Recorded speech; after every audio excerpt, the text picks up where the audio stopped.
wasn't social intelligence, it wasn't good looks, physical health, and it wasn't IQ. It was grit.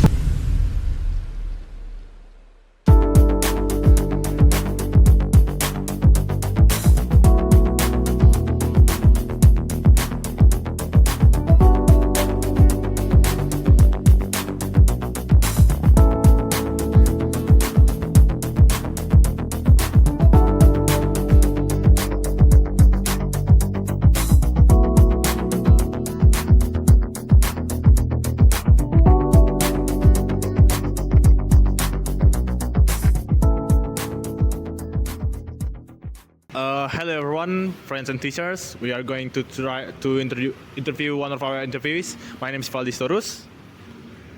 And my name is Dhanaswara Puskunaka. Today we are going to interview about our topic, which is social media as the new main search engine for people. Okay, right now we are with one of our interviewee. Silakan bisa memperkenalkan diri. Oke, sebelumnya perkenalkan, nama saya Salsabila Nadia Rinda Ramadhani dari Pendidikan Teknologi Informasi. Okay, let's go on with the first questions. Oke, jadi begini Mbak. Pertanyaan pertama itu, dalam sehari keseharian, berapa lama Mbak memakai sosial media? Biasanya sih saya sekitar 4-5 jam ya. 5 jam. Itu di waktu-waktu yang senggang aja. Lalu pertanyaan kedua, biasanya platform apa yang biasa Mbak gunakan untuk mencari informasi? Apakah menggunakan search engine seperti Google atau Gemini atau sosial media? Mostly itu saya pakai Google karena informasinya juga lebih lengkap. Untuk sosial media biasanya cuma kayak update berita aja. Oke. Untuk pertanyaan ketiga, biasanya platform apa yang kamu pilih untuk mencari informasi dan kenapa? Saya biasanya pakai Google karena emang informasinya lebih lengkap, terus juga kredibel gitu. Oke. Untuk pertanyaan keempat, apakah kamu pernah berpikir kalau sekali dalam kehidupan kamu kalau sosial media itu terlalu memberikan informasi kita terlalu banyak? Gitu? Kadang sih, soalnya kayak banyak berita yang tiba-tiba muncul secara tiba-tiba terus hilang, kayak too much information. Oke, baik, lanjut ke pertanyaan selanjutnya.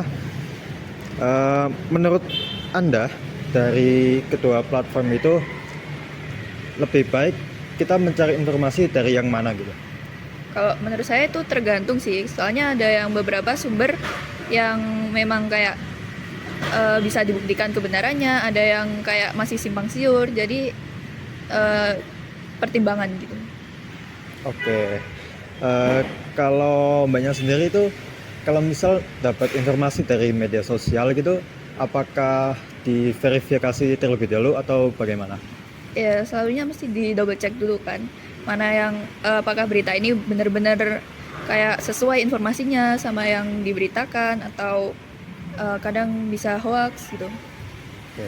Kan tadi Mbaknya itu bilang kalau informasi di media sosial kan itu bisa membuat kita overwhelmed karena kebanyakan. Nah, kalau Mbaknya sendiri gimana cara untuk mengatasi hal tersebut gitu? Ya, pertama kayak memastikan kalau berita itu benar nggak sih. Nah, terus yang kedua itu kita break dulu dari sosial media biar kayak nggak keserap semua gitu informasinya, terus kita kayak overwhelming gitu. Oke, baik. Baik, terima kasih atas wawancaranya. Baik, itu wawancara pertama dari kami. Sekian, terima kasih. Hello friends, my name is Amelia Nurbaiti. And my name is Valdis Torus, and today we will going to interview one of our interviewees. Can you please introduce yourself? Yes, my name is Muhammad Rozan Hanan. You can call me Rozan. I'm from Information Technology 2024. Oke, untuk pertanyaan pertama Kak, berapa lama Kakak menggunakan sosial media setiap harinya? Kalau untuk sehari sih, kalau ditotalin dari pagi sampai malam sih kira-kira bisa 3-4 jam sih. Oke, wow.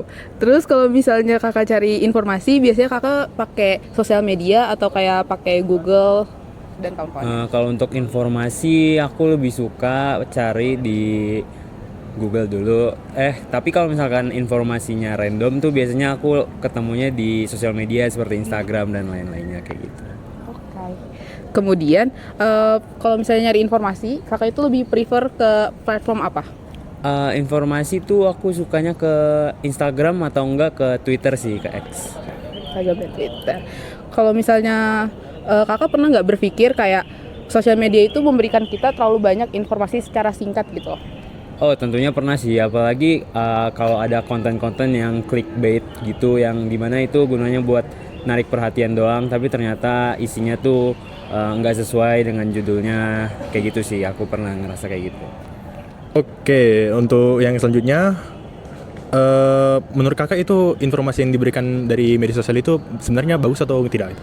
Sebenarnya tergantung gimana kita mencernanya sih. Kalau misalkan yang seperti aku bilang sebelumnya, kalau dimana itu judulnya cuma clickbait, cuma gunanya buat nonton narik views doang, itu menurut aku isinya kurang relevan dan kurang bagus gitu. Tapi ada juga beberapa konten yang dimana isinya tuh sangat informatif dan memberikan manfaat gitu buat kita semua. Oke.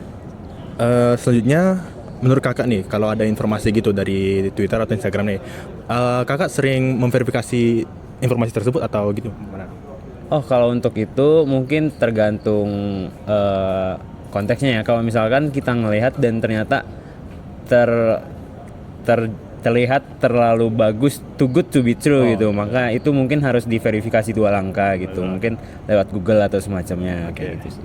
Lalu yang terakhir, menurut kakak nih, apa saran kakak dari informasi yang kelebihan dari media sosial ini? Menurut aku kita semua tuh harus pintar dalam mencerna informasi yang diberikan oleh media sosial, karena yang gimana kan itu secara masif gitu informasinya, dan ada yang palsu, ada yang benar, ada yang informatif, dan ada yang malah menjatuhkan dan berdampak negatif. Maka dari itu kita sebagai pengguna harus lebih baik gitu dalam mencerna berbagai informasi yang ada di dalam media sosial. Oke.